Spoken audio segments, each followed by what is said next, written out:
E a grande notícia do dia é: Trump ganhou a eleição americana. E antes que você diga, o que isso tem a ver comigo? Isso não tem nada a ver comigo. Tem e tem muito.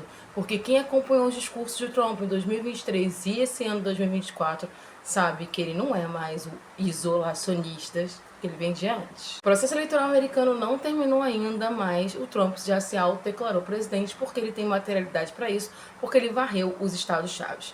Além de ganhar a presidência da República Americana, presidência dos Estados Unidos, ele também conseguiu levar Senado e Câmara, ou seja, ele levou tudo. E no seu discurso, ele agradeceu um certo dono de uma certa rede social, tá?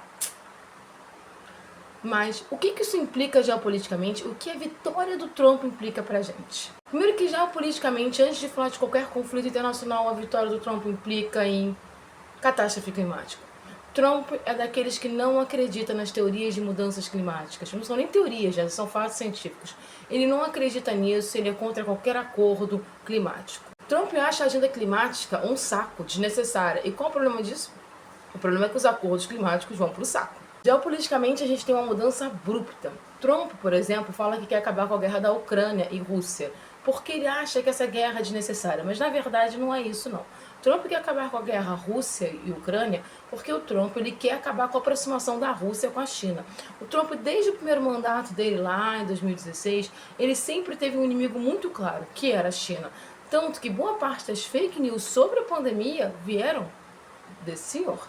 E ele verbalizou num discurso na semana passada que era necessário afastar a Rússia da China para interromper esse ciclo de crescimento, ou seja, interromper o ciclo de crescimento do sul global. Então é por isso que ele quer acabar com a guerra da Ucrânia, porque ele quer fortalecer os laços com o Putin e abrir uma frente contra a China. E para abrir essa frente contra a China, ele usa Taiwan. E além disso, no Oriente Médio a situação fica muito mais grave do que já é.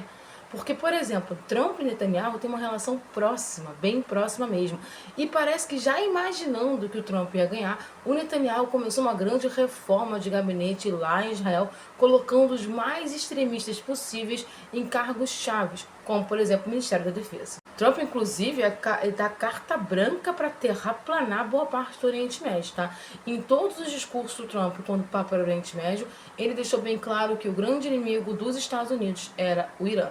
Ou seja, o Trump vai usar Israel efetivamente para uma guerra contra o Irã.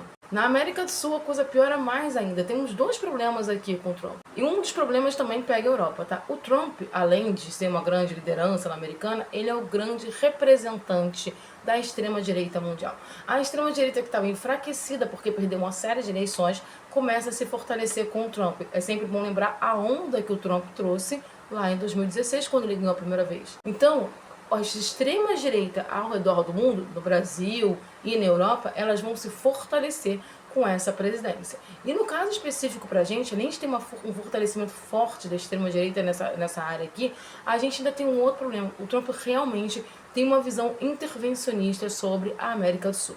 E o foco dele, já alguns discursos, é a Venezuela. E aí a gente tem que observar como vai ficar essa relação Trump e Venezuela, se ele vai conseguir continuar com um discurso intervencionista ou se a Venezuela é uma forte aliada da Rússia, ele vai mudar o discurso para um discurso mais amigável. Mas sim, a gente corre um sério risco de intervenção na região.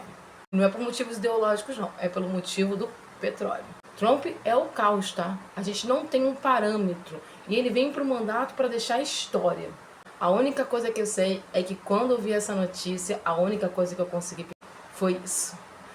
Eu me sinto em Fallout. É isso. Princípio do fim.